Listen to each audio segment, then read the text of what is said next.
everyone, it's Kate from Inside Out, and I've been talking today with some of my friends about the emotion of anger, and I thought it might be helpful to have a little chat about it today because we were talking about not classifying our emotions as good emotions and bad emotions, but actually classifying them based on what their job is. So we talk about enriching emotions and informing emotions. So enriching emotions make our memories and our experiences better. They kind of enhance them by making us feel more loved or more connected or more confident or more positive about the future. So things like feeling proud of yourself, feeling happy, feeling loved, those kind of emotions. And then we talked about informing emotions. So informing emotions give us information about something, usually about a problem that we need to fix or something that needs our attention. So we call them informing emotions because we get that information through our body.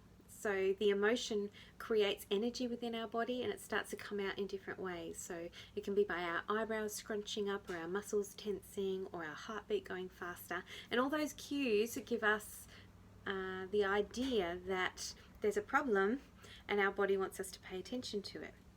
So all of that energy in our body has to do something. So I've been talking today with some kids about how we're like volcanoes, and I've got a volcano here to show you. So when we have lots of informing emotions, and it might be something like worry. I'll draw a little worry emoji here. My drawing's not very good, but you get the idea. It might be feeling left out. So those kind of emotions are informing emotions, and they create energy in our body, and our body wants us to kind of get help or help solve the problem. But what happens sometimes is those emotions are hard to recognize or they're hard to express or let out. So even though there's energy behind them, sometimes the energy wants to come out and be expressed, and it might be expressed through crying. If we feel left out or a bit disappointed, we might want to cry. But sometimes we don't let ourselves cry because it feels uncomfortable in our body. So we leave that emotional energy inside, and it starts to build up and build up and build up.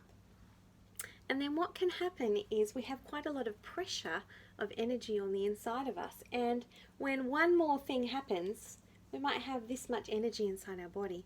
So one little thing happens. It might be tripping over. It might be someone calling you a name or forgetting your lunch or something. One more thing happens, and then all of this energy from lots of other things that has been building up can explode out the top like a volcano.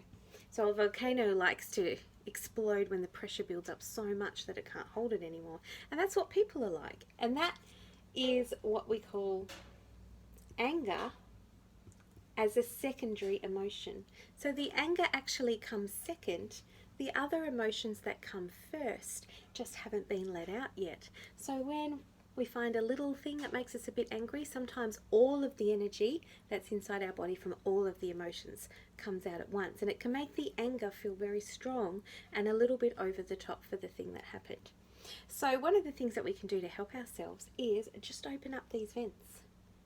Alright, so if we do need to have a little bit of a cry, realizing that that actually lets out some of the energy, and that's a good thing. We might not want to do it in front of people.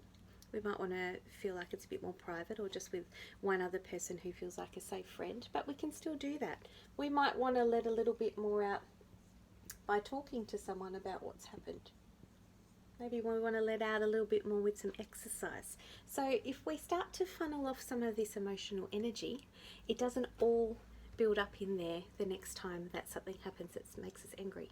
So I hope that helps you and helps to understand anger as a secondary emotion a little bit more. Bye.